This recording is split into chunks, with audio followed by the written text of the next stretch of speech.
The story begins with Beckett sitting in a prison cell only hours before his execution. Before the final moment arrives, he asks to speak with a priest. Looking at the clock, he decides to explain how everything went wrong.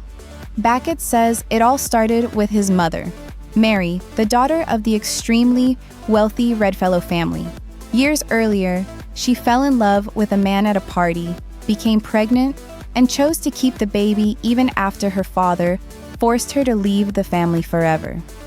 Mary and Beckett's father moved to New Jersey, but soon after Beckett was born, his father suddenly died. Mary raised him alone, working hard while secretly telling him that one day he could still inherit the family fortune. As a child, Beckett meets Julia at school and quickly falls for her. But before his life can improve, Mary becomes seriously ill. On her deathbed, she makes him promise that he will someday claim the life that was taken from them. After her funeral, the Redfellow family still refuses to accept him. Years later, Beckett is working in a suit store when Julia unexpectedly walks back into his life. She is now married, but during their conversation, she jokingly says that if he wants the family fortune, he would need the rest of the family out of the way. Julia laughs and leaves, but Beckett cannot stop thinking about those words. Soon after that, the story becomes much darker. Beckett targets Tyler, one of the heirs ahead of him. After following him to a yacht party, Beckett secretly causes an accident that leaves Tyler dead. At the funeral, Beckett meets Tyler's father, who welcomes him into the family business. From here, Beckett begins living the life he always wanted. He works in the Redfellow company, wears expensive suits, and slowly moves closer to the fortune. But one by one, the remaining heirs also begin dying in carefully planned accidents.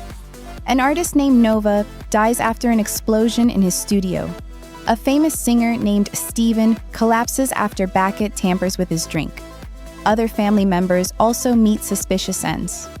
During this time, Beckett starts growing close to Ruth, Nova's former girlfriend. Unlike Julia, Ruth makes him believe he could have a real future. For a moment, Beckett seems ready to stop, but he has already gone too far. As the situation changes, FBI agents begin noticing that every dead heir somehow connects back to Beckett.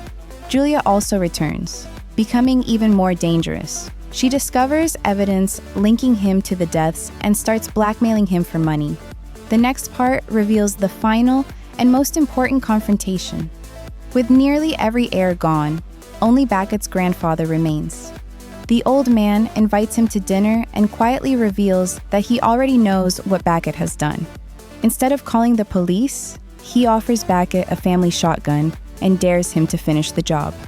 Beckett cannot do it, but when he tries to leave, his grandfather attacks him first. After a desperate struggle inside the mansion, Beckett finally kills him in self-defense. Now Beckett becomes the only surviving member of the Redfellow family and finally inherits everything. But his victory lasts only a few hours. The FBI suddenly arrests him, not for the family deaths, but for the murder of Julia's husband. Julia lies in court, and all the evidence points at Beckett. He is sentenced to death.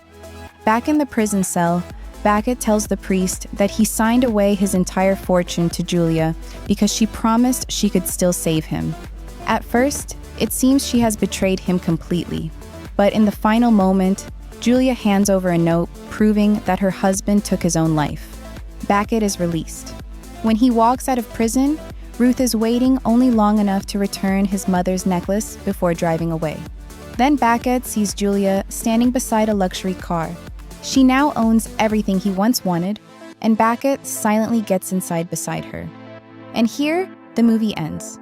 If you want more videos like that, so please like and subscribe.